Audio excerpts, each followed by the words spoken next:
Bueno, buenos días familia.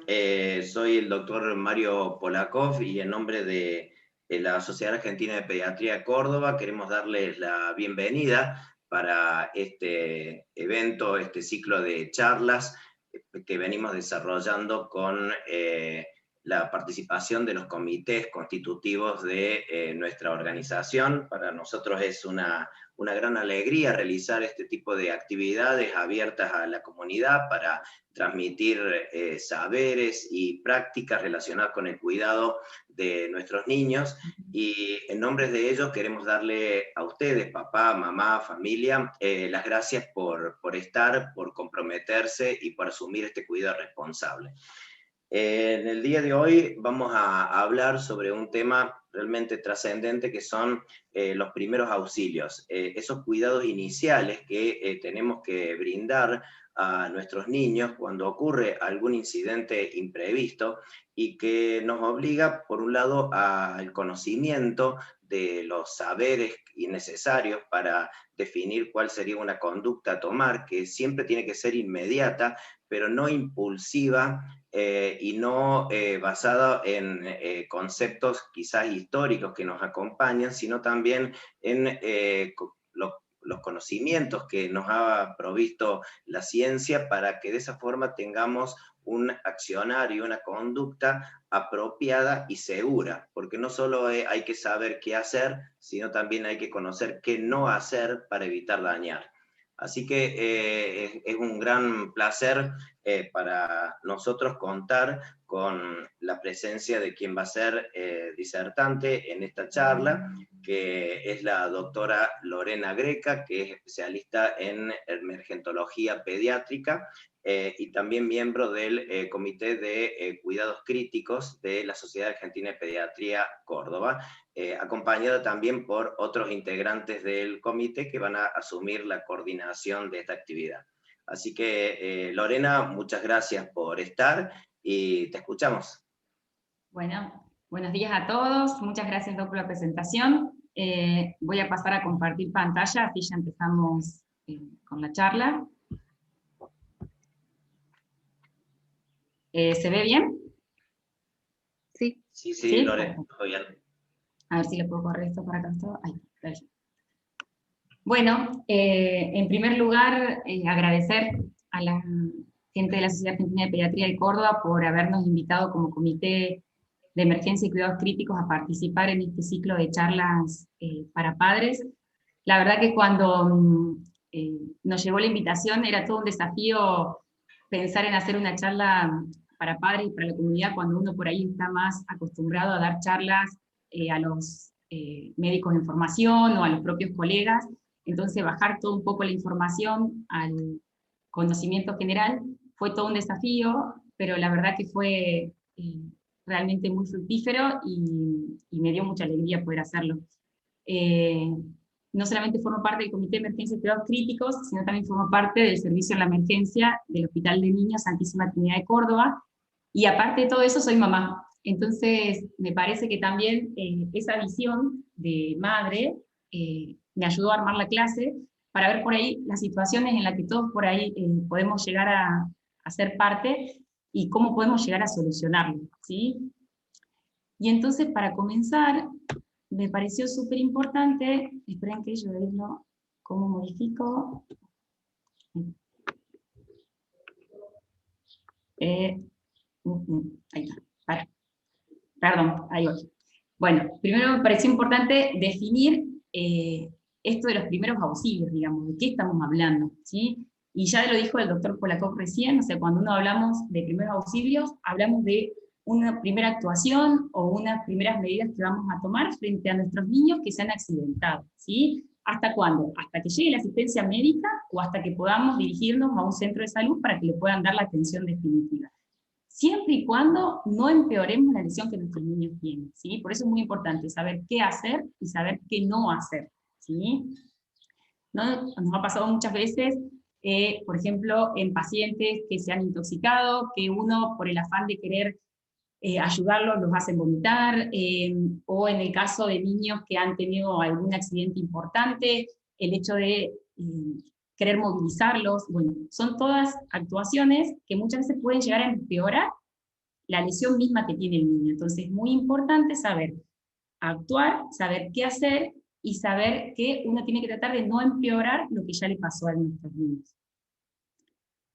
Y estamos hablando de accidentes, entonces también me pareció muy importante saber definir qué es un accidente. Entonces, también decía el doctor Polakov recién, que me hizo un resumen de toda la charla, que son estas lesiones que son imprevistas, ¿sí? Es un acontecimiento que aparece de manera muy rápida, independientemente de la voluntad humana, y que una fuerza externa genera un daño o una lesión a nivel corporal. Pero ya desde la OMS y desde UNICEF y de la OPS se trata de cambiar el hecho de esta palabra accidente, porque por ahí nos da una idea de un término que es como azaroso, como algo que pasa al azar y que no se puede prevenir, y no es así, ¿sí? Por eso se trata ya ahora de hablar de lo que son las lesiones no intencionales, porque sí se puede hacer algo y sí se puede prevenir estos episodios. Vamos a ver a continuación cuáles son entonces los elementos que intervienen en un accidente por los cuales nosotros vamos a poder influenciar, prevenir y modificar, ¿sí? Y dentro de estos elementos que intervienen en un accidente tenemos, en primer lugar, el huésped, que en el caso de la charla de hoy son nuestros niños, estos niños que van a cambiar sus características dependiendo de la edad que tienen. Entonces, vamos a ver que los niños en la edad más pequeña, los lactantes, van a tener otro tipo y van a sufrir otro tipo de accidentes que los niños más adolescentes por la evolución psicomotriz de cada uno, por el hecho de que los accidentes de los niños más pequeños se van a producir porque se caigan muchas veces de los brazos de los cuidadores, o en los niños que ya están en la época que empiezan a deambular, que están gateando, que son curiosos, que quieren tocar todo, a comparación de los chicos muchas veces adolescentes, que ya son también mucho más intrépidos, que ya están usando vehículos, que están usando la parte de las bicicletas, que muchas veces en las intoxicaciones también tenemos todo esto de las nuevas intoxicaciones con todo lo que es el alcoholismo y demás que están muy en boga, ¿sí? Entonces, el primer elemento que interviene cuando nosotros hablamos de un accidente es este huésped, que tenemos que saber las características que tiene. Por otro lado, tenemos los agentes, ¿sí? O sea, ¿cuáles son los agentes? Son aquellos que van a generar que este huésped, nuestros niños, en un ambiente especial, que ya lo vamos a ver, pueda sufrir un accidente. Y el agente puede ser malo en sí, o sea, puede ser peligroso porque el agente es peligroso, como pueden ser los enchufes, como puede ser un cuchillo, ¿sí? Como puede ser un vehículo si no está bien usado, o porque puedan tener un mal uso, como por ejemplo una sartén en una cocina con el mango hacia afuera, en donde los niños pueden tropezarse, agarrarlo, ¿sí? El vehículo cuando no está con las normas de seguridad, ¿sí? Cuando uno no respeta las normas viales, ¿sí? Entonces, son los distintos agentes que pueden llegar a producir este accidente. Y por último, el último eslabón de estos elementos que van a producir un accidente es el medio, ¿sí? El medio, que son las distintas circunstancias, ya sean físicas, materiales, biológicas, sociales, en el cual pueden generar que el huésped y el agente se condicionen para generar un accidente. Y muchas veces este medio ambiente tiene que ver con cuidadores que no están adecuadamente formados para realizar los cuidados de nuestros niños, muchas veces puede ser porque el hogar no esté apropiadamente organizado, porque no haya medidas de seguridad, ¿sí? Porque muchas veces dejamos, como ya vamos a ver más adelante, productos de limpieza fuera de su lugar, entonces no existe un orden. Entonces, todos esos pequeños elementos que van a interactuar en un espacio y en un tiempo determinado son los que van a generar estos accidentes. Y van a ver que en todos estos elementos se puede actuar y se pueden prevenir. ¿Y por qué la importancia de que hablemos de las lesiones no intencionadas o estos accidentes? Y yo voy a volver atrás a decir que, bueno, decíamos que cambiamos la palabra accidente y decíamos lesiones no intencionadas, pero muchas veces lo utilizamos como sinónimo y es lo que la gente habitualmente entiende, por eso es que yo voy a seguir muchas veces nombrando la palabra accidente, pero es para que no se genere confusión. Es porque en la infancia se considera que los mismos es una gran epidemia de nuestro siglo. ¿Y por qué? Por los siguientes motivos. Porque muchas veces se generan muchas pérdidas de vidas humanas, porque los niños son muy vulnerables, porque se generan muchos años potenciales de vidas perdidos a partir de un accidente, Muchas incapacidades se producen a partir de los mismos, hay sufrimientos desde el punto de vista físico y psíquico, no solamente para el niño, sino también para la familia que rodea a ese niño, y porque hay una gran repercusión también desde el punto de vista económico, ¿sí? A nivel de los puntos de los gastos de salud. Y cuando hablamos de accidente, uno por ahí se podría poner a pensar que el lugar de ocurrencia más frecuente pueden llegar a ser la plaza, o por ahí lo que pueden ser la vía pública, pero en este trabajo que estuvo realizado por la Sociedad Latinoamericana de Emergencia, el grupo de trauma específicamente, comandado con la doctora Gordillo, hicieron un trabajo en 11 hospitales latinoamericanos, en donde fueron viendo la frecuencia y las características, describiendo las características del trauma en los niños, y se vio que el lugar de ocurrencia más frecuente para que se generen los accidentes es nuestro propio hogar, ¿sí? Entonces, ¿cómo es de importante saber esto? Para saber que si nosotros hacemos un hogar seguro para nuestros niños, disminuiríamos muchísimo el número de accidentes que tenemos, ¿sí? Y dentro de los mecanismos más frecuentes, también sacado esto de este trabajo producido por el grupo de trauma del ISLEPE, tenemos que las caídas menores, o sea, las caídas más banales, son lo más frecuente que producen accidentes, ¿sí? Seguido en porcentaje por todo lo que son los elementos de proyección, ¿sí? Seguidos por los accidentes en la vía pública, las caídas mayores, los aplastamientos por pileta, por arma de fuego, armas blancas y las mordeduras de perro. Dentro de los accidentes del hogar, esto es un trabajo realizado por el Hospital de Niños de la Santísima Trinidad. Los más frecuentes son los traumas, o sea, las caídas o golpes, seguido por lo que son las intoxicaciones, las ingestas de, las picaduras y la ingesta de cuerpo extraño. ¿Y por qué yo les pongo esto? Es a raíz de cómo vamos a ir desarrollando los distintos temas en esta charla, ¿sí? Entonces, antes de empezar a ver tema por tema, me pareció súper importante ver cuáles son las medidas generales que tenemos que tener en cuenta cuando uno va a brindar un auxilio a un niño, ¿sí? En primer lugar, tenemos que saber cómo obtener ayuda. Y en cada lugar donde uno esté, sería importantísimo que sepamos a qué número de teléfono tenemos que llamar, tenerlo pegado en la heladera, tenerlo agendado en el celular, en donde ustedes quieran, pero es muy importante que ante un accidente uno sepa a dónde obtener ayuda, ¿sí?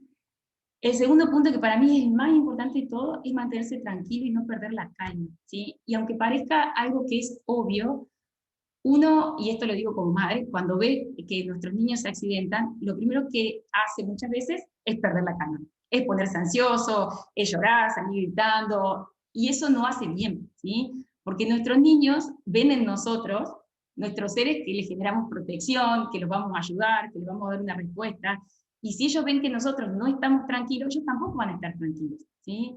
Y muchas veces llegan a la consulta llorando, muy temeroso, y uno le dice, ¿qué te duele? ¿Qué te pasa? No, estoy viendo llorar a mi mamá, y por eso estoy llorando. O sea, tan importante saber mantener la calma, no ponerse intranquilo, porque de esa forma vamos a ser mejores auxiliadores de estos niños. Y esto hablando también para padres, para docentes, o para quien sea que esté conectado, lo principal es mantener la calma, ¿sí? Y otra premisa muy importante del auxiliador es asegurar que el área sea segura, no solamente para el niño, sino para el que va a prestar el auxilio, ¿sí? Esto es una premisa de todos los que hacen rescate, digamos, son rescatistas. Nosotros, si el niño está, por ejemplo, tuvo una sustancia tóxica que se le cayó sobre el cuerpo y no lo vamos a ir a tocar, porque vamos a generar un daño para él y para nosotros. Entonces, colocarse medidas de protección. Si el niño está enganchado en un cable y está sufriendo un accidente por energía eléctrica, no vamos a ir a tocarlo porque vamos a terminar pegando el dedo y no vamos a poder ayudar en nada. Entonces, saber cómo ayudar y primero tratar de asegurar el lugar a donde nosotros vamos a brindar esa ayuda, ¿sí? Y cuando un niño tiene un accidente, sobre todo un accidente mayor, es muy importante tratar de no movilizarlo, sobre todo cuando hay una caída de altura, salvo que esté en peligro de vida. Por ejemplo, que esté alrededor de un auto que esté por explotar, o que esté cayéndose de algún lugar que sea muy peligroso, si uno no lo mueve rápidamente. Pero si no, de lo contrario, no hay que moverlo hasta que alguien pueda brindar una ayuda más específica, ¿sí? Y el último punto es buscar todo aquello que nos pueda dar algún tipo de información acerca del estado de salud del niño. Esto sobre todo pensando, no específicamente que sean los padres, los cuidadores, porque sabemos cuáles son los problemas de nuestros niños, sino pensando que es un vecino el que está prestando ayuda, o es un docente que está prestando ayuda, entonces buscar todo lo que sean pulseras o collares donde nos digan si es alérgico a algún tipo de medicación, si tiene algún tipo de patología de base.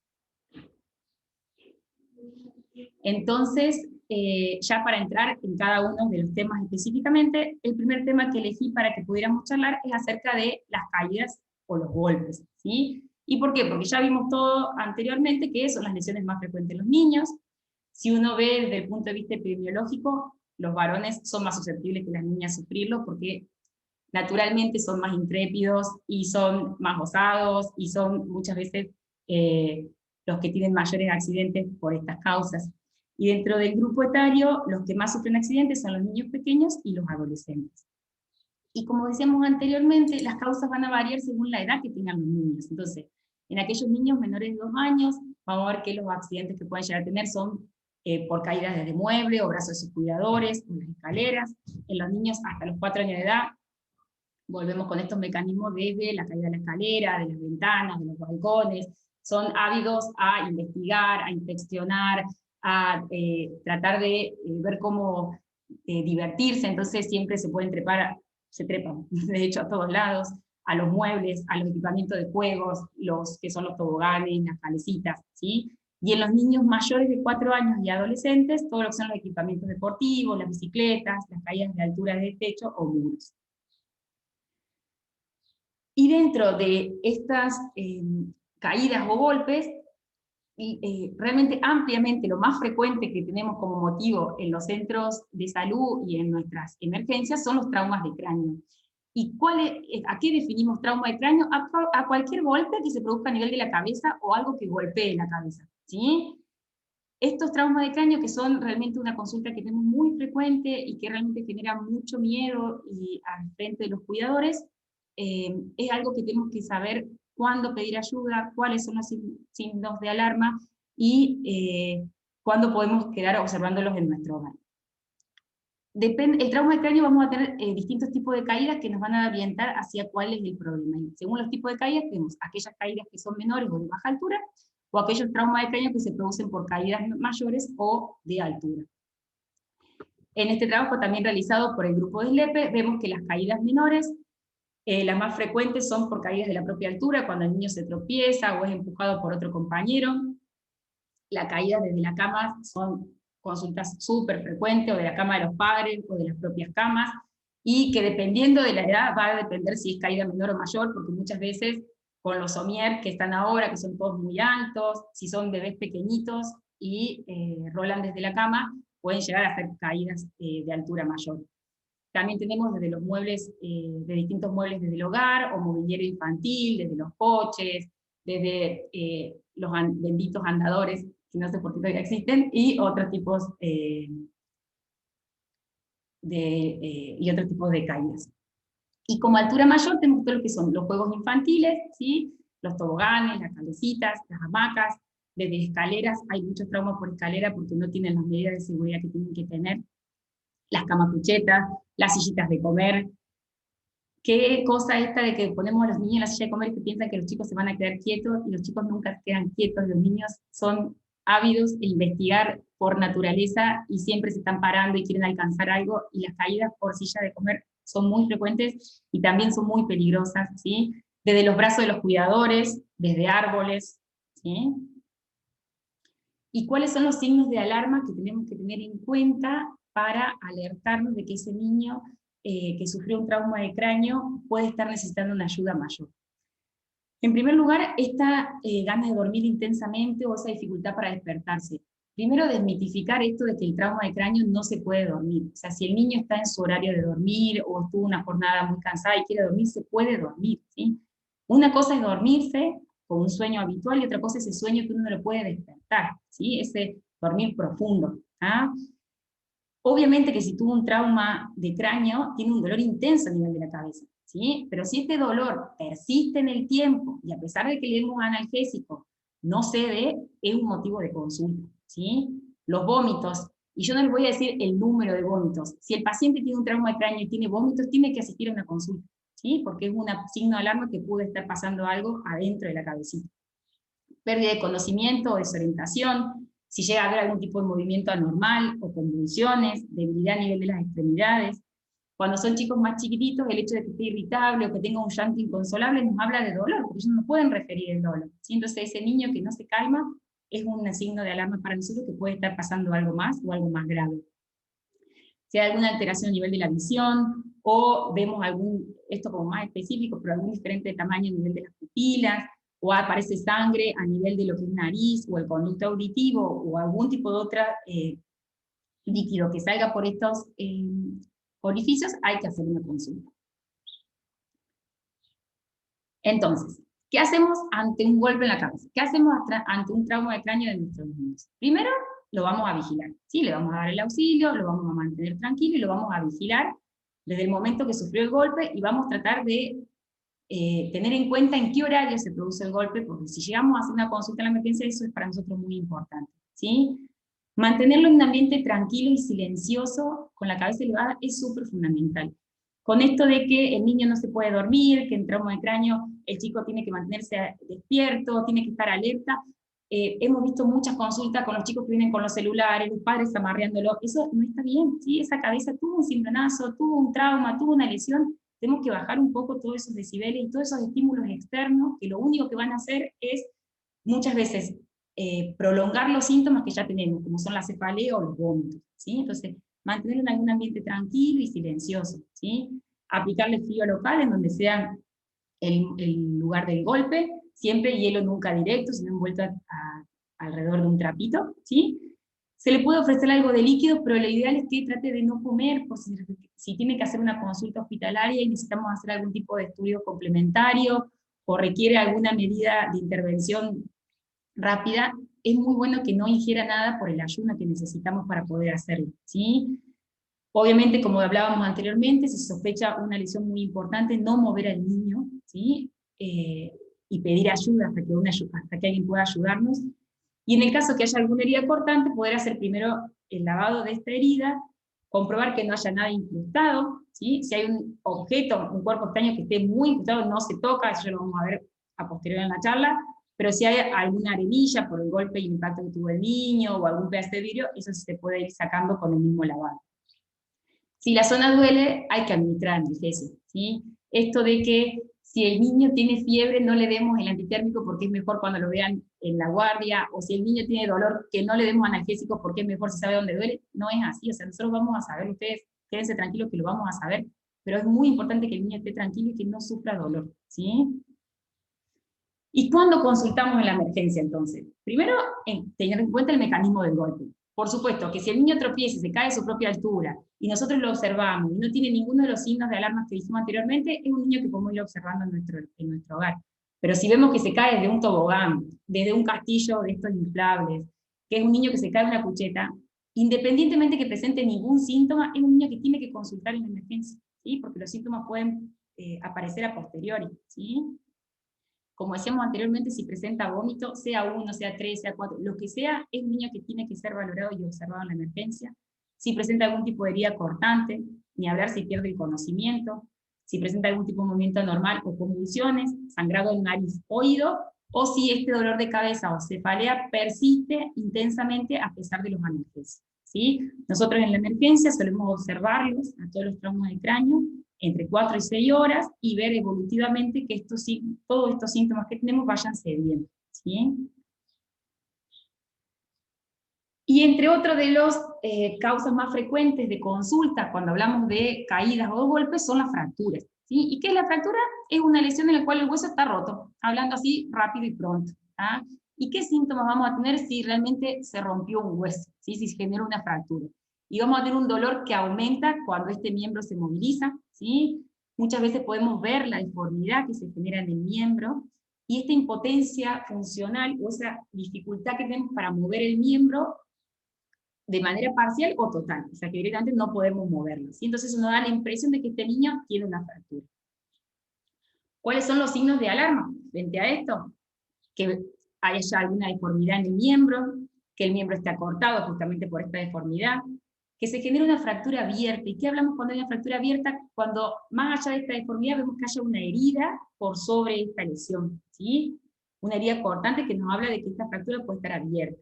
Que haya alguna palidez o frialdad de los dedos, porque muchas veces cuando un hueso se fractura, o hay una lesión, no solamente está lesionado el hueso, sino que lesiona los tejidos que están por alrededor del mismo, y puede lesionar algún vaso sanguíneo también, ¿sí? Que haya alguna imposibilidad para mover los dedos, o que se genere hormigueo o calambres. Entonces, ¿qué hacemos frente a una fractura? Bueno, primero, muy importante, si hay una fractura, el niño va a estar muy dolorido, y esa zona se inflama rápidamente, y se genera esa deformidad. Y lo principal y más importante es poder envolver el miembro, poder sujetarlo, hacer evitar que el niño tenga algún peso, por eso es que puede generar mucho más dolor, ¿sí? Y tratar de inmovilizarlo indebidamente, porque podemos generar mucho más daño. Ya vamos a ver posteriormente cómo son las medidas que podemos hacer para inmovilizar este miembro. Como dijimos, no tratar de enderezar la extremidad. Ustedes, así como lo ven deforme, se trata de inmovilizar y lo llevan a hacer la consulta al centro de salud más cercano que tengan. Como es una zona que está inflamada y el niño presenta dolor, siempre aplicamos hielo o compresa fría. Acuérdense, no hielo directo, sino siempre envuelto, aproximadamente por 20 minutos. Y si hubiera algún tipo de lesión, ¿sí?, a nivel de la piel, cerca de esa fractura, sepamos que puede llegar a ser una fractura abierta y que tenemos que hacer consulta rápidamente, ¿sí? ¿Cuáles son los tipos de inmovilización que podemos tener? Cuando hay alguna fractura en lo que es el miembro superior, vamos a hacer una inmovilización con lo que se llama un cabestrillo, que podemos hacer con lo que tengamos a mano, ¿sí? Lo más frecuente es que tengamos un pañuelo, hagamos lo que, como si fuese, lo doblemos por la mitad, hacemos un triángulo, y atamos los extremos alrededor del cuello, ¿sí? Entonces el peso de esa lesión lo va a soportar directamente ese pañuelo, ¿sí? No vamos a generar mayor lesión. Muchas veces cuando no contamos con pañuelos o con otro tipo de elementos, se puede hacer que el niño lleve su mano hacia el hombro contralateral, a donde se generó la fractura o la lesión en el miembro superior, y poner una remera por sobre el brazo para que sostenga el brazo en esa posición, ¿sí? Cuando hay una deformidad, se puede hacer lo que se llama el entablillado de este brazo, antebrazo, lo que se hace con lo material que tengamos a mano, ¿sí? En este caso vemos un periódico, pero puede ser con un pedazo de cartón, puede ser con una madera, y lo que vamos a hacer en primer lugar es envolver el miembro, posteriormente poner el material que vamos a realizar como para generar el entablillado, que va a ser el periódico, la tabla, el cartón, lo que tengamos, y posteriormente cubrirlo, sujetarlo por arriba con otro tipo de tela, de toalla, de lo que tengamos. Siempre ten en cuenta que no esté muy apretado, ¿sí? De esta manera, lo que vamos a lograr es disminuir el dolor, tratar de que no se genere más movilización y tratar de no generar más daño. ¿Hasta cuándo? Hasta que lleguemos a la emergencia o al lugar donde le van a dar un cuidado definitivo, ¿no? Claramente está eso. Otro tipo de inmovilizaciones que podemos hacer es que a nivel de lo que son los dedos, podemos colocar una gasa o algún pedazo de tela entre el dedo que vemos lesionado y el dedo contiguo, y lo vamos a sujetar con algún tipo de cinta o algún tipo de vendaje, ¿sí? Eso se llama un vendaje solidario para evitar que la extremidad se mueva, ¿sí? Y en el caso de la pierna, siempre tenemos que tener en cuenta que cuando hay una fractura, tenemos que inmovilizar las dos articulaciones que están continuamente, o sea, ya sea la articulación que está por abajo y la articulación que está por arriba. Entonces, en el caso que fuera la pierna, se tiene que inmovilizar lo que es la rodilla y el tobillo, como lo ven en la imagen, con una tabla y posteriormente con algún trozo de tela o vendas que tengamos para poder generar esta movilización. No tenemos tabla, no tenemos periódico, no tenemos nada para poder hacer entablillado. Lo que hacemos es, igual que en los dedos, un vendaje solidario. Ponemos alguna tela, algo entre las dos piernas, y vendamos las dos piernas juntas con una tela. Lo importante es no movilizar el miembro hasta que podamos conseguir ayuda, ¿sí? Y entonces hablábamos de caída, y hablábamos de golpes, y hablábamos de qué hacer, qué no hacer, pero antes de todo en la charla dijimos que estos accidentes, que estas lesiones no intencionadas son prevenibles, y eso es lo que tenemos que trabajar, y sería lo que más me gustaría que les pueda quedar en la charla, de que tenemos que hacer hogares seguros, ¿sí? Y para hacer hogares seguros tenemos que saber cómo hacerlo. Entonces, van a ver que hay mucho escrito, pero son todas cosas que son como muy precisas que tengamos en cuenta a la hora de querer generar seguridad. Utilizar las vallas protectoras en las escaleras y colocarlas correctamente. Puede ser que el hogar en donde vive un niño no sea un hogar muy bonito estéticamente, porque tenemos como muchas cosas de seguridad, porque tratamos de sacar todo lo que son adornos, tratamos de sacar todo lo que son alfombras y se puedan caer, pero tiene que ser un lugar seguro, ¿sí? Ya vamos a tener tiempo después para acomodarlo, adornarlo y hacerlo estéticamente hermoso. Instalar sistemas de seguridad entre lo que son las ventanas y los balcones, todo lo que sean cunas, silla, cama, todas las cosas que los chicos se pueden llegar a trepar, alejarlo de lo que sean las ventanas, ¿sí? No dejar nunca al niño solo en una cama, en un cambiador. Nos ha pasado muchísimas veces que la mamá lo están cambiando y justo se quedaron sin pañales, y cuando se dan vuelta para buscar el pañal, el niño se cae del cambiador. Los accidentes son imprevistos y son rápidos, y se pasan en esos 5 segundos que nosotros no prestamos atención, ¿sí? Entonces, la mejor manera de prevenirlo es tratar de evitarlo, ¿sí? No utilizar andadores, ¿sí? Sujetar al niño con los cinturones de seguridad cuando van a las hamacas, cuando están con los balancines, retirar todos los objetos de la casa que pueden generar y ayudar a que se hagan las caídas, como son las alfombras, tratar de que cuando limpiemos el niño no esté en ese piso que esté húmedo, sino esperar hasta que se seque bien. Colocar algún elemento amortiguador al lado de lo que son las camas o las cunas, utilizar los topes para los muebles, en las esquinas, en los bordes, en esas mesas que son tan bonitas, pero que son tan peligrosas, que tienen todos los bordes muy angulosos y que son muy peligrosos para los niños. Si disponemos de un jardín o de un patio, tratar de que tenga algún material en el suelo que pueda amortiguar todo lo que son los golpes, como pueden ser las arenas o las gomas, ¿sí? Y si vamos obviamente, si vamos al supermercado con los niños y vamos a hacer algún tipo de compra, tratar de que en el carrito donde lo llevamos, el niño vaya sujeto y vaya en el carrito que corresponde para el adelante. Y cuando hablamos de caídas y golpes, no podemos evitar hablar de lo que son las heridas y los sangrados, que vienen una correlación de todo lo anterior. Entonces, ¿a qué llamamos heridas? Son todas esas lesiones que se generan a nivel de la piel y que pueden provocar pérdida de sangre, y como la piel estamos colonizados con muchísimos gérmenes, habitualmente, que es nuestra flora habitual, cuando hay una herida, lo que puede hacer es que esos gérmenes penetren y se genere una infección, ¿sí? Entonces, cuando un niño tiene una herida, nos vamos a dar cuenta porque esa zona queda quietita, el niño deja de utilizar esa región porque se siente con dolor, ¿sí? ¿Cuáles son los signos de alarma frente a una herida o un sangrado? Primero, ten en cuenta cuando se genera una hemorragia grave. Si se genera una hemorragia grave, nosotros cohibimos, que ya vamos a ver cuáles son las medidas que vamos a hacer, cohibimos con una gasa, con una toalla, y sigue sangrando, es porque realmente se está generando una hemorragia que es peligrosa, que puede poner en riesgo la vida del niño, y tenemos que hacer una consulta rápida, ¿sí? Si es una herida grande, que están los bordes muy separados, que es muy profundo, puede no solamente haberse dañado algún vaso sanguíneo, sino también algún nervio, algún tendón, entonces también es motivo de consulta. Si presenta algún objeto incrustado, si hay alguna herida en todo lo que es cuello y cara, si se genera alguna amputación o pérdida de sustancia del miembro, hay que hacer una consulta, y son signos de alarma para nosotros. Si se genera una herida causada por un animal o una mordedura humana, esto es muy importante porque todo lo que es la boca del perro, de los gatos, de los humanos mismos, está polinizado con muchos gérmenes, y se generan infecciones muy rápidas y muy graves que pueden llegar a ser. Entonces es muy importante tener como signo de alarma y hacer la consulta. Si hay una herida por quemadura o accidente eléctrico, o alguna herida causada por perforación de objeto penetrante, o si tenemos signos de infección en estas heridas. Entonces, ¿qué hacemos y qué no hacemos frente a una herida? Primero, tenemos que detener la hemorragia como prioridad, ¿sí? Y tratar de reducir todo lo que es el riesgo de infección, por lo tanto vamos a generar la limpieza de la herida. Vamos a buscar una atención médica cuando tengamos todos estos signos de alarma, y siempre tener en cuenta llevar el carnet de vacuna, o preguntarle, en caso que sea un docente que esté prestando el primer auxilio, sobre la inmunización contra el tétano a los padres, si no se maneja telefónicamente. Si el corte es pequeño, con un sangrado pequeño, vamos a lavar la herida con abundante agua, vamos a tratar de eliminar todo lo que sean los restos de polvo, de suciedad, vamos a secar con una gasa estéril, vamos a lavar con jabón, un jabón suave, un jabón neutro, y lo vamos a secar. Muchas veces en estas cortes pequeños, o en este tipo de heridas, no hace falta ni siquiera utilizar antisépticos, ¿sí? Pero sí, que con todo lo que limpiamos que sean apósitos estériles, limpiamos con abundante agua, jabón, y lo dejamos cubierto. Y lo vamos viendo y controlando hasta que se genere la costra o la cicatrización. Ahora, si un corte grande, o se generó un golpe que generó un sangrado muy abundante, vamos a lavar la herida con abundante agua para poder ver bien cómo es la lesión.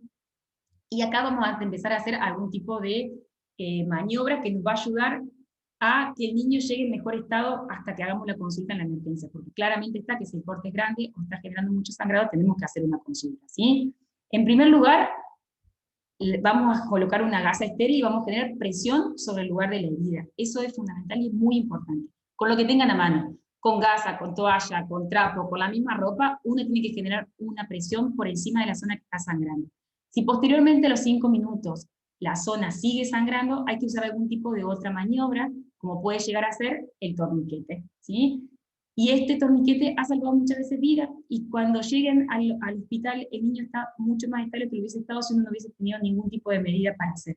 ¿Y cómo se realiza este torniquete? Se realiza con alguna venda o algún trapo que tengamos, lo atamos por sobre la herida que está sangrando, con un palo, con una rama, con lo que tengamos que se pueda hacer de tracción como un remolinete, generamos el torniquete hasta que no sangre más. ¿Cuánto tiempo se puede tener este torniquete?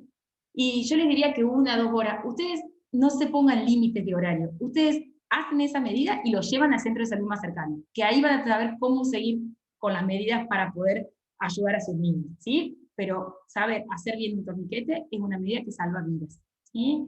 Y nunca retiramos las gasas donde estamos haciendo la presión, sino que ponemos otra gasa encima porque podemos hacer más daño al tener que retirarla. ¿Qué pasa cuando hay una herida que tiene un cuerpo extraño o un objeto incrustado? Bueno, lavamos con abundante agua, tratamos que se arrastre bien todo lo que es la suciedad. Si son, como decíamos anteriormente, trocitos que son muy superficiales, los vamos a tratar de ir sacando con este mismo agua que estamos corriendo, pero si hay un objeto que está incrustado firmemente, no sacamos, no tocamos, lo tratamos de inmovilizar poniendo gasas al costado y fijamos para que no se mueva, porque muchas veces al retirarlo hacemos más daño, ¿sí? Entonces eso se retira, un objeto incrustado en quirófano. Ni siquiera nosotros en la emergencia, cuando llegamos a un niño con un objeto incrustado, se lo sacamos en la emergencia. Eso es algo que hay que hacer en un ambiente estéril y en un ambiente quirúrgico donde pueda solucionar los daños que se generen cuando uno arranca el objeto. ¿Y qué pasa cuando una herida está infectada? ¿Cómo la vamos a reconocer? Porque esta zona va a estar inflamada, enrojecida, va a haber dolor o sensación de calor, ¿sí? Muchas veces tenemos este líquido blanquecino de mal olor que es el pus, ¿sí? Se puede generar inflamación de los ganglios a nivel del cuello, la axila, la ingle, y si la infección muchas veces está avanzada, vamos a tener la fiebre, la sudoración y los temblores, ¿tá? Cubrimos la herida con una pocilga estéril, tratamos de mantener la zona elevada porque eso disminuye lo que es la inflamación, y llegamos hasta el centro de salud donde le va a dar la atención definitiva.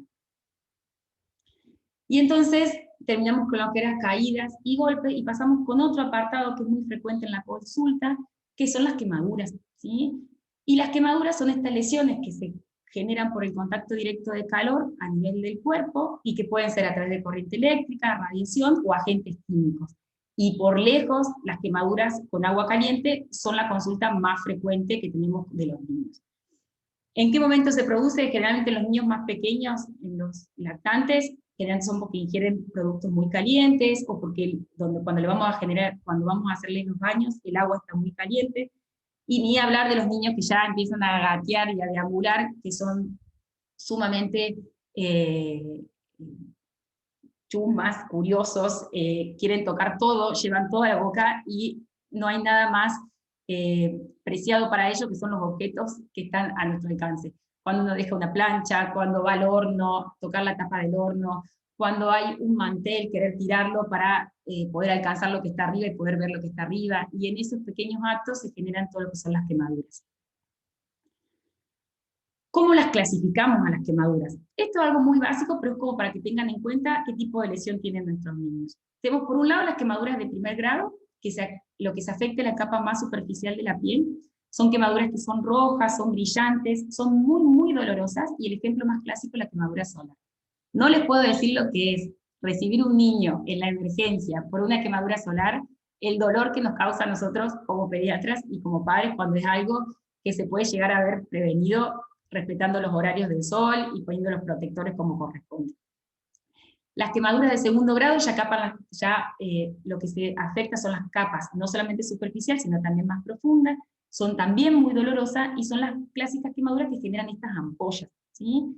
Y por último tenemos las quemaduras de tercer grado, que ya afecta todo el espesor de la piel, por lo tanto destruye todo lo que son las terminaciones nerviosas, Y al contrario de lo que uno pensaría, no son dolorosos, porque justamente las terminaciones nerviosas están lesionadas, y son claras, son más bien blanquecinas o negras, ¿sí? Y estas quemaduras se producen generalmente por quemaduras por fuego directo, son las que más frecuentemente vemos en la emergencia. ¿Y qué hacemos ante una quemadura? Primero hay que enfriar inmediatamente con agua fresca, no agua fría, agua fresca. Abundante agua sobre la quemadura, durante 10-20 minutos, ¿sí? No utilizamos hielo directo, vamos a empeorar lo que ya tenemos con la quemadura de nuestros niños, ¿sí? Sí, agua abundante.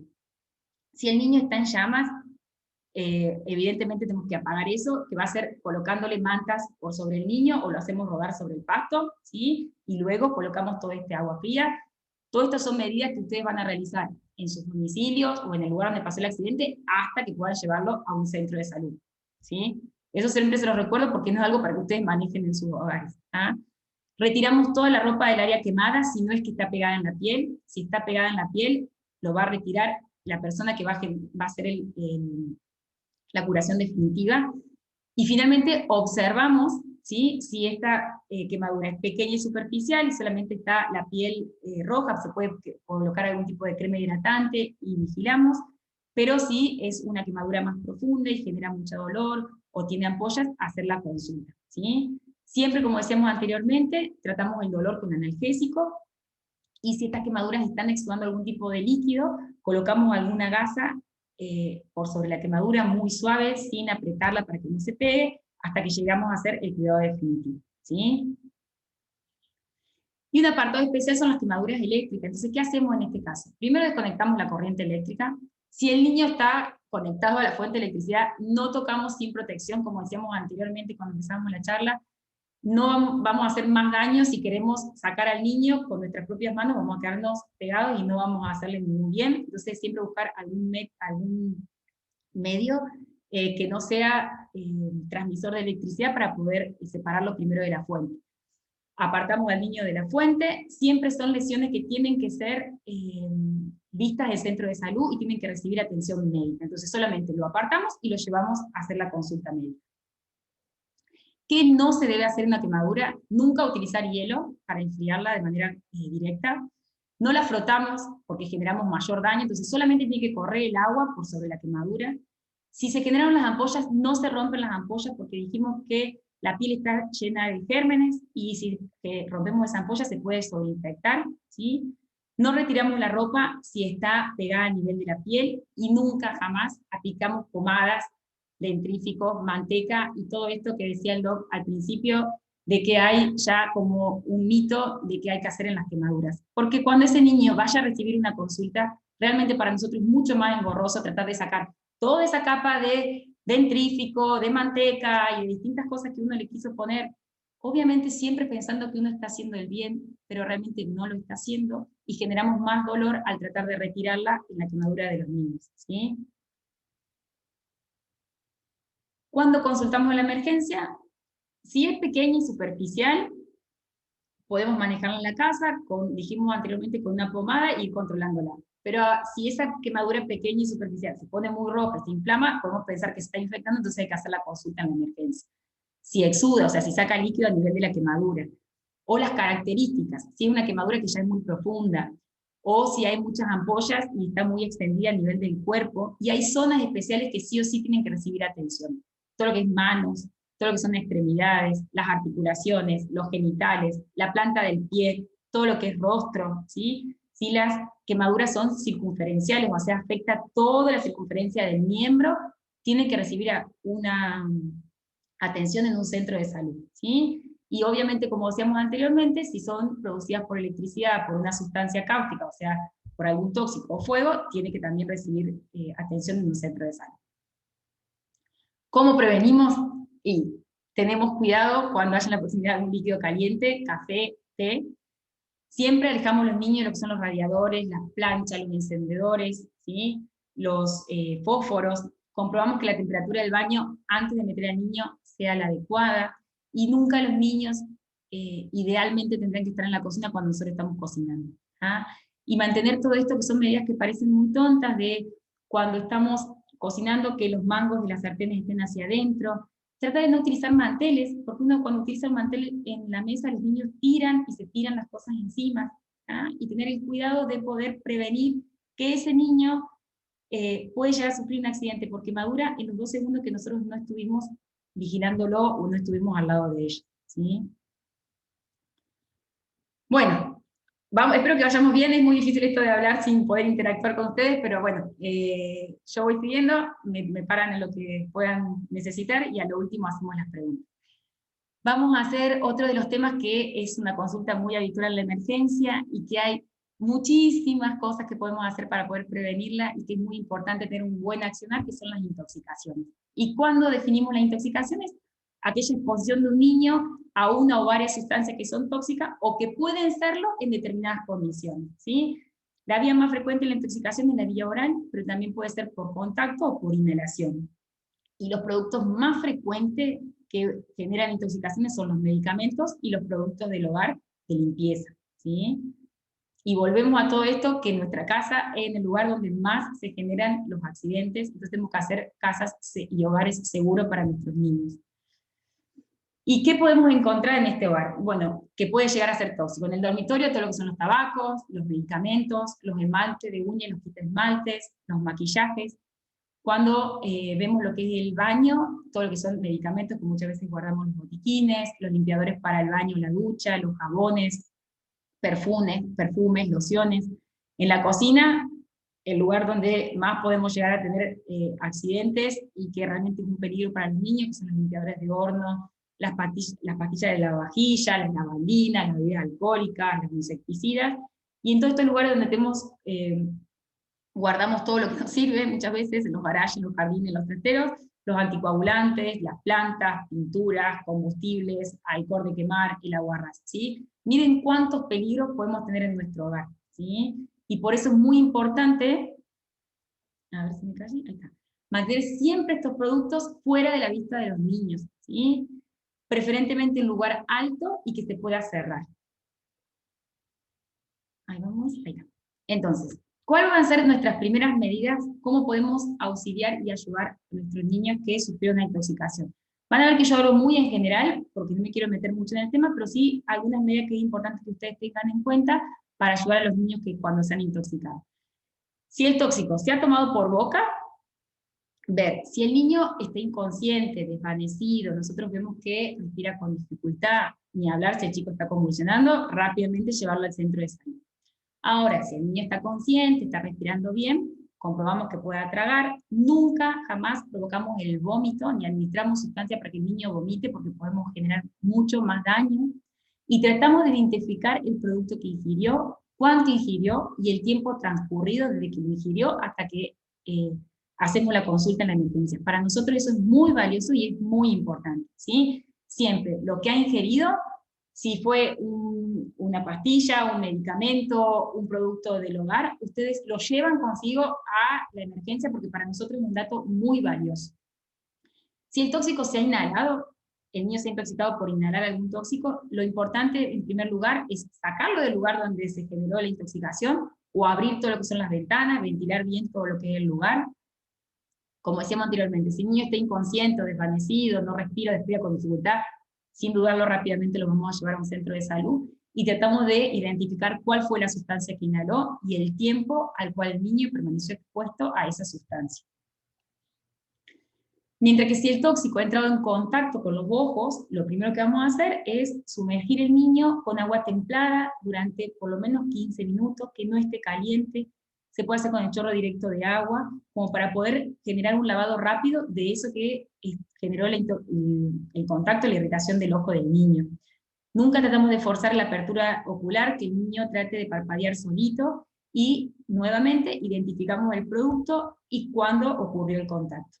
Y en caso que el tóxico entró en contacto directo con la piel, vamos a retirar la ropa que está contaminada de manera inmediata, vamos a identificar el área que está afectada y vamos a generar un lavado de vuelta con agua corriente durante 10, 15 minutos, hasta 20 minutos. Tiene que ser un lavado prolongado para que nos aseguremos que toda la lesión, todo aquel producto que está generando la lesión pueda llegar a ser eliminada. Identificamos el nombre del producto y vemos cuándo ha ocurrido.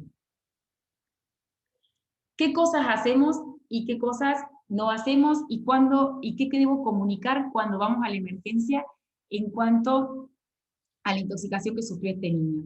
Siempre es importante que cuanto más informaciones ustedes recaudan y puedan llevar consigo, es una ayuda para nosotros muy valiosa.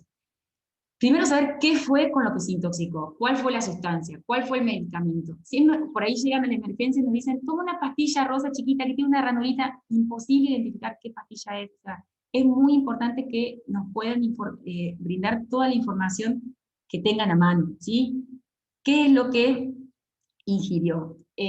Estimar más o menos qué cantidad. Si fueron pastillas, cuántas pastillas ingirió. Si fue un remedio, el potecito estaba lleno y ingirió la mitad, ingirió un cuarto. Si fue un producto de limpieza, generalmente nos suelen decir, le queda un poquitito y se ingirió hace poquito. Bueno, saber, tratar de cuantificar cuánto es lo que el niño ha tenido en contacto con ese tóxico. El tiempo que ha transcurrido, porque para nosotros es muy valioso saber desde el momento que el niño se intoxicó hasta el momento que llega a la consulta, porque hay distintas medidas de desintoxicación que podemos hacer y hay medidas que ya no podemos hacer. ¿En qué situación se produjo? ¿Sí? ¿Cuándo? Si fue porque se lo dimos a la noche y para no prender la luz se lo dimos medio a ojo y no supimos bien qué es lo que estábamos dando, si fue porque fue un accidente o una inhalación, ¿sí? Y muy importante siempre referir cuáles son los antecedentes o enfermedades del niño y qué síntoma presentó o ha presentado desde que se intoxicó hasta que hace la consulta. ¿Cómo podemos prevenir estas intoxicaciones? Decíamos que las más frecuentes eran las medicamentosas y las producidas por los productos del hogar. Bueno, muy importante cuando para poder hacer una prevención en los medicamentos, tratar de no ingerirlos adelante de los niños, tratar de no referirnos a los medicamentos como golosinas. La mamá se tomando un caramelo, eso es algo súper frecuente porque nos pasa a nosotros. Tratar de dejarlo en un lugar que sea alto, que tenga puerta, que los niños no tengan accesos a esos. Un lugar muy frecuente donde lo suelen poner son en las mesitas de luz al lado de la cama, y un lugar donde el niño tiene un fácil acceso y en donde nos descuidamos, pareciera que ellos no están prestando atención, pero es realmente algo que les llama mucho la curiosidad, poder ir hacia la parte de los medicamentos que tenemos a mano. Si estamos tomando algún medicamento, tratando de no dejarlo sobre la mesa, tratar siempre de tener la cantidad de pastillas que nos quedan de los medicamentos para saber si el niño ingirió, cuántas ingirió, y eso es algo que es muy importante. Y muchas veces también ver que tener cuidado cuando a los chicos les gustan los medicamentos, ¿sí? Hay medicamentos como son los jarabes que son muy dulces, que son realmente muy gustosos para algunos de los niños, y hay que tener mucho cuidado porque eso, el niño en cuanto se descuida va a ese medicamento y se lo puede llegar a ingerir. Entonces, tener mucho cuidado, sobre todo en esos medicamentos que los niños tienen como un cierto gusto para tomarlo. Y en cuanto a los productos del hogar, lo mismo, tratar de mantenerlos siempre en su envase original. Esto de ponerlos en los envases de Coca-Cola, sacarles las etiquetas, los niños rápidamente relacionan el envase de la Coca-Cola con una gaseosa, o de cualquier tipo de gaseosa. Entonces, nunca ponerlo en un envase que no sea el original. Siempre tratar de ponerle etiquetas que realmente llamen la atención en el sentido que es algo peligroso. Tratar de mantenerlo fuera del alcance de los niños, mantenerlo en lugares que sean altos, en lugares que puedan estar cerrados. Si estamos limpiando y suena el timbre y vamos a atender y nos ocupamos, ¿llevamos el producto con nosotros o perdemos los 5 segundos de tener que guardarlo y después vamos? Porque son esos 5 segundos donde pasan los accidentes y los niños ingieren esos productos. Muy bien, y dentro de las intoxicaciones, una intoxicación que no quise dejar de nombrar porque es una intoxicación que estamos viendo mucho, consultas en la emergencia, es la intoxicación por monóxido de carbono, ¿sí? Este es un gas que al no tener color, olor ni sabor es algo que no nos damos cuenta, algo que es muy imperceptible, y se produce por la combustión inadecuada, muchas veces de los motores de los autos, de las estufas, y puede ser una causa de muerte. Y estamos teniendo muchas veces las consultas porque muchas veces hay cortes de luz y la forma de calefaccionarse es prendiendo los hogares o prendiendo braseros y se generan estas intoxicaciones y realmente si uno no se da cuenta puede generar hasta la muerte. ¿Tá? ¿Cuáles son los síntomas de las intoxicaciones por monóxido de carbono? Dolor de cabeza, mareo, confusión, hace que uno está como perdido, náuseas y muchas veces puede generar el desvanecimiento. Y lo que es muy característico que se generan muchos miembros de la familia al mismo tiempo. Entonces, ¿cómo vamos a prevenir este tipo de intoxicación? Mantenemos siempre el auto y todas las estufas que funcionen bien, tratar de dejar los autos no encendidos en las cocheras, nunca hacer barbacoa seca, pero asados en los interiores o en garajes, no dormir en habitaciones que no estén ventiladas, siempre que se tenga una estufa con gas o con querosén, siempre mantener las habitaciones ventiladas. En caso de sentir un dolor de cabeza, un mareo, presencia de que haya alguno de estos medios de generar calor, salir inmediatamente hacia la calle. Y por último, y para ya ir terminando y no aburrirnos, vamos a ver el tema de los atragantamientos, que es otra de las consultas que, si bien no son tan frecuentes porque se suelen solucionar anteriormente, uno realmente puede hacer tanto bien y puede llegar a salvar vidas sabiendo cómo manejarte frente a estas situaciones, ¿sí? Entonces, ¿qué es el atragantamiento? Es una obstrucción de la vía aérea superior, de la vía aérea alta, que impide que el niño pueda respirar. Y esa foto y esa imagen de esa niña es una imagen característica y ese es un signo universal de atragantamiento cuando los niños o las personas adultas se llevan las manos hacia el cuello, ¿sí? Hay de dos tipos. Tenemos aquellos atragantamientos que son incompletos, en donde el cuerpo extraño que generó esta situación no tapa totalmente la entrada de aire en la vía respiratoria alta. Entonces, en primer lugar, se pone en juego el mecanismo de la tos, que es la defensa natural que tenemos. Entonces, nosotros, ¿qué vamos a hacer en este tipo de situación? En primer lugar, mantener la calma y tranquilizar a la víctima. Si nos ponemos locos, esto no va ni para atrás ni para adelante. ¿Sí? Entonces mantenemos la calma, tranquilizamos, vemos que el niño sufrió un atragantamiento, tiene las manos en el cuello, está tosiendo, alentamos a que siga tosiendo. ¿Sí? ¿Y hasta cuándo va a seguir tosiendo? Va a seguir tosiendo hasta que expulse el cuerpo extraño, o deje de toser, o respire normalmente. ¿Sí? Pero nunca vamos a hacer ninguna maniobra sobre este niño que está tosiendo. No le vamos a pegar en la espalda, ¿sí? No vamos a tratar de hacerle ninguna maniobra a nivel del abdomen. Podemos llegar a empeorar y podemos hacer que este cuerpo extraño progrese y se convierta en una obstrucción completa, ¿sí? Y en caso de que la obstrucción o el atragantamiento sea completo o total, vamos a tener un niño que va a tener las manos en el cuello, pero no va a toser, no va a hablar, ni va a llorar. Y les puedo asegurar que la expresión de ese niño es una expresión que no se va a olvidar nunca, ¿sí? Entonces, ¿cómo vamos a actuar? Tenemos que actuar rápidamente, porque es un niño que si está consciente en cualquier momento puede perder la conciencia y desvanecerse, y ya pasar a ser un niño que requiera de otro tipo de maniobra, como es la reanimación cardiopulmonar, que ya vieron en el capítulo anterior. Mantenemos la calma, advertimos que el niño padece realmente una obstrucción de la vía respiratoria alta de manera completa, y aplicamos lo que son las maniobras de desobstrucción. ¿Hasta cuándo? Hasta que el niño tosa, habla, llora, expulse el cuerpo o pierda directamente la conciencia y ya tengamos que hacer otro tipo de maniobra. ¿Y cuáles son estas maniobras de desobstrucción? En los niños más pequeños, en los lactantes, lo que vamos a hacer, en la imagen lo explica perfectamente, lo vamos a colocar sobre nuestro antebrazo, vamos a estar sentados de manera cómoda, con el dedo mayor vamos a tratar de generar la apertura de la boca, para que cuando podamos hacer los golpes, expulse el cuerpo extraño que tiene, y vamos a generar golpes que sean rápidos y firmes a nivel de la zona interescapular. ¿Sí? Se realizan 5 golpes, y posteriormente se hace como un sanguchito. Con el otro brazo se va a colocar la mano a nivel del occipucio, de la región occipital, y se va a dar vuelta y girar el niño en bloque, ¿sí? Y se van a realizar 5 compresiones con el dedo mayor y el dedo índice a nivel de la zona external, ¿sí? Se hacen 5 compresiones y posteriormente se revisa la boca para ver si se puede ver el cuerpo extraño. Si el cuerpo extraño se ve, se lo trata de sacar con el dedo engancho. Nunca vamos a entrar el dedo a ciegas sin saber lo que hay adentro de la boca, porque podemos llegar a introducirlo nuevamente. Y si no vemos nada, vamos a seguir de vuelta con las maniobras. Damos de vuelta el niño en bloque y le hacemos los 5 golpes a nivel de la espalda, y posteriormente lo damos vuelta y hacemos las 5 compresiones a nivel de tórax. En caso que el niño sea mayor o adolescente, vamos a aplicar lo que son las maniobras de géneros.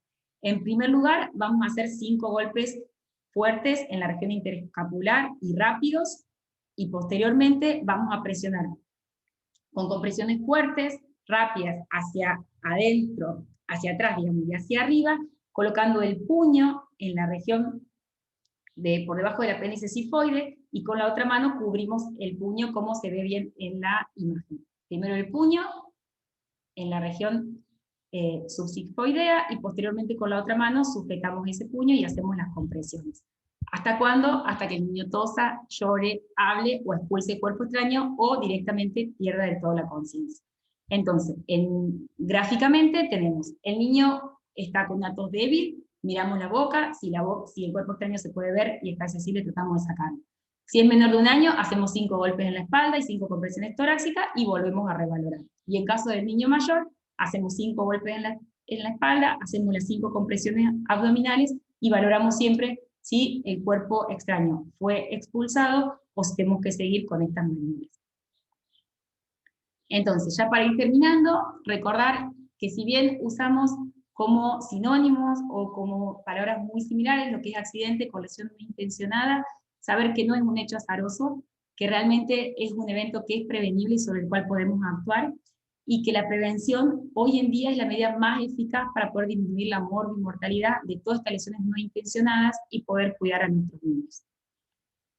Nada más, muchas gracias, espero no haber sido muy prolongada, y estoy abierta a las preguntas que quieran realizar sobre el tema.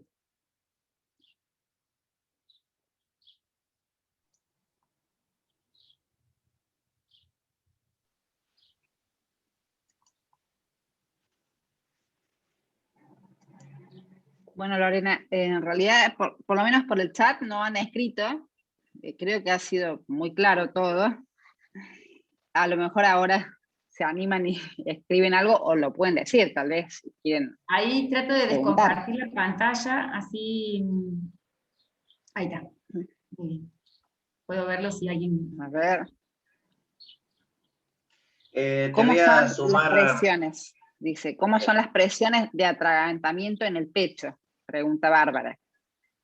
Las presiones de atragantamiento en el pecho son como cuando vieron la semana pasada, bueno, si no han estado en la charla, son 5 compresiones torácicas que se generan por sobre lo que es el apéndice cifoide, en la región intermamular sería como lo más específico, son 5 compresiones que se hacen y que tenemos que notar que baja el pecho, digamos, ¿sí? Por eso es muy importante que tengamos la base del brazo, para que tengamos una base firme, a donde el niño no se pueda ir moviendo, porque si el vaso va bajando junto con las compresiones, no estamos haciendo la presión necesaria para poder tratar de expulsar este cuerpo extraño.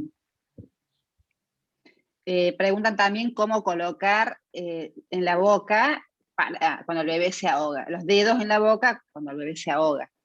Primero, inspeccionamos la boca. Si el cuerpo extraño se ve, es el único momento en donde vamos a colocar el dedo para tratar de retirarlo. De lo contrario, nunca metemos el dedo adentro de la boca. Y en caso de ver el cuerpo extraño y querer retirarlo, se coloca en forma de gancho y se lo trata de retirar para no poder lesionar las partes blandas de la boca con la punta del dedo, ¿sí? También pregunta Noelia, dice, en niños adolescentes no inconscientes, los golpes en la espalda no se hacen en posición de pie. Pregunta si se hacen o no en posición de pie. Sí, se hacen en posición de pie, si no, ellos son chicos grandes, si no, si son chicos más pequeños, no se puede arrodillar por detrás del niño, lo sujeta y hace, son golpes fuertes, precisos, en la región interescapular. Sí, entre las 2 paletas, digamos, para que puedan entender, entre las 2 paletitas, en lo que nosotros le llamamos escápulas, ahí esa sería la zona. ¿Dónde se coloca el torniquete cuando hay hemorragia intensa? Siempre por sobre a donde se genera el sangrado. Se genera el sangrado en la pierna, por sobre donde está el sangrado se genera el torniquete, ¿sí? Siempre hacia arriba, digamos, hacia la zona, yendo hacia arriba en la parte del cuerpo, ¿sí? No sé si se entiende bien. Si está sangrando la parte del muslo, digamos, hablando rápido y pronto, se genera por sobre la extremidad de la pierna, ¿sí? Siempre por encima de la herida. No arriba de la herida, sino en distancia anteriormente a la herida, digamos. No sé si se entiende bien. Sí, sí, más bien en la zona de raíz del miembro sería, digamos, la que le lleva el flujo de sangre a la zona donde está sangrando, ¿sí? Eso es lo que explica Lorena. Y bueno, además del torniquete es bueno hacer compresión sobre la zona que sangre también, ¿no es cierto? Se van haciendo las 2 cosas, ¿sí? Generalmente, en primer lugar, se hace compresión, compresión, y si sigue sangrando, recién se hace el torniquete, digamos, ¿sí? Exactamente. Sería como tratar de cerrar la canilla por arriba. Exacto. Con el Más allá de torniquete 5 minutos que uno hace la compresión y sigue el sangrado, hay que hacer el torniquete. Perfecto. Dice, ¿dónde hay que concurrir ante una picadura de víbora? ¿Sí? Bueno, Pregunta. generalmente en Sí. los centros de salud zonal, generalmente tienen los antídotos para las picaduras de víbora. En el hospital de niños tenemos los antídotos. Siempre ir a algún centro zonal de los más importantes, digamos, ¿sí? No a centros periféricos o dispensarios, sino directamente a los centros que sean como referentes, digamos, en la zona, ¿sí? Sí, sí. Bueno, ¿cómo reconocer la peligrosidad de las picaduras? Bueno, eso es todo un tema en la parte de intoxicaciones, pero generalmente hablamos distintos, estamos hablando de picaduras. A ver, si uno habla de picaduras, habla de lo que puede ser una picadura de alacrán, de abeja, de avispa, y cuando hablamos de víboras, o serpientes, o ofidios, estamos hablando de mordeduras, digamos, ¿sí? Siempre cuando haya algún tipo de víbora o serpiente que generó esta mordedura, hay que asistir al centro de salud, porque ahí van a poder diferenciar bien qué tipo de, de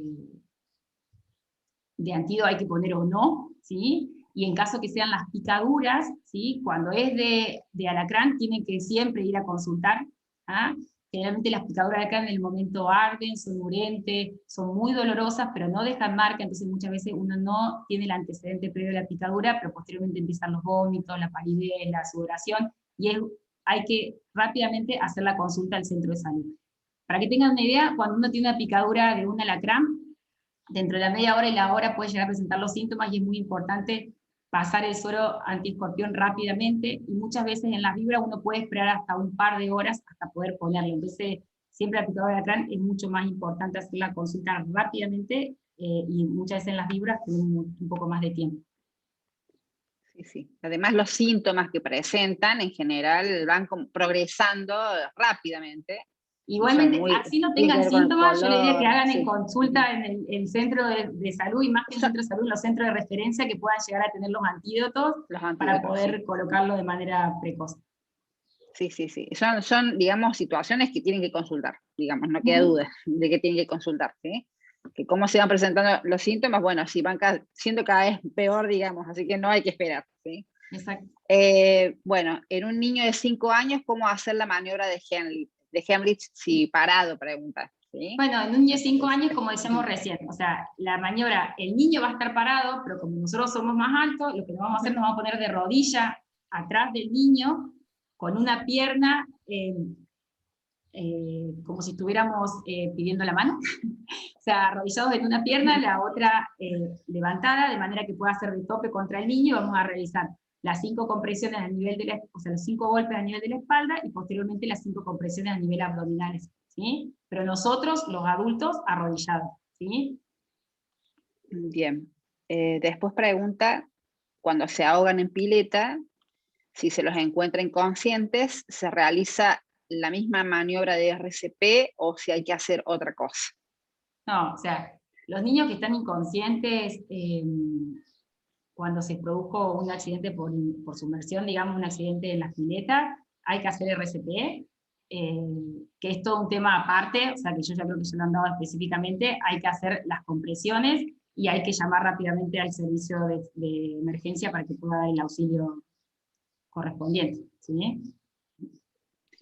Y por último dice, centro de referencia en Córdoba, capital, para picadura de alacranes en niños. El hospital de niños. Sin dudas. Bueno. ¿Sí? En las regiones, en todo lo que son las clínicas privadas, no cuentan con antídoto, ¿sí? Entonces es muy importante saber que cuando un niño tiene una picadura de alacrán, tienen que asistir al hospital de niños, ¿sí? Que es el lugar donde tenemos los antídotos. Los antídotos, o sea, el suero antiescorpión se pasa solamente en el paciente sintomático. Eso también tienen que saber. O sea, no esperen que cuando lleven al niño con la picadura de alacrán se les pase el suero antialacrán, porque no se pasa a menos que el niño presente síntomas. Pero es muy importante la valoración y la observación por un par de horas, para en caso que la presente, poder pasarlo rápidamente, porque Desde que empiezan los síntomas hasta que uno pasa el suero, la relación de tiempo son estas patologías tiempo dependientes, en donde realmente modifica mucho la evolución de la patología. ¿Sí? Así es, sí. El tiempo es muy importante en esta situación. Sí. Ujú. Bueno, esas son todas las preguntas que han hecho por el chat, ¿sí? Pero ha sido, bueno, bastante claro, Lore. Sí, Así que bueno. estamos en tiempo, así que muchas gracias, Lorena, por la claridad y lo didáctico de tu exposición y lo ameno de la charla, que también en un tema así complejo realmente cuenta para un aprendizaje efectivo. Y bueno, decirles a todos que esta charla, este ciclo de charlas que realizamos desde la Sociedad Argentina de Pediatría Córdoba, las hemos, digamos, identificado con un lema que es aprender a cuidar, ayudar a crecer. Y realmente, si en estos tiempos de COVID hemos aprendido, para hacer una analogía, hemos aprendido mucho sobre el concepto de vacunas, y había dos conceptos dentro de las vacunas que todos casi lo deben conocer, que es el concepto de seguridad y el concepto de eficacia. Que las vacunas sean seguras y que las vacunas sean efectivas para lograr una acción preventiva. Y realmente esto también es aplicable a los cuidados que realizamos a nuestros niños.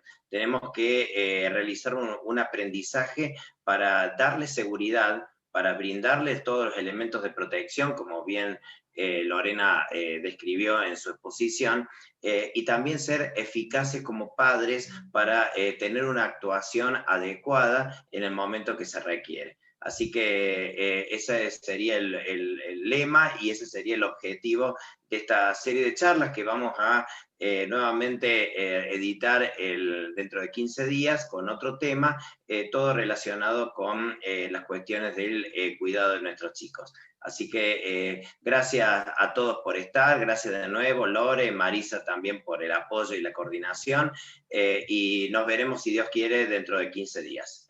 Queda esta charla grabada en YouTube y en el Facebook de la Sociedad Argentina de Pediatría Córdoba, para quienes desean hacer una relectura y a su vez compartir el mensaje para que de esa manera alcance a una población más abierta. Así que muchas gracias a todos y nos veremos en la próxima ocasión.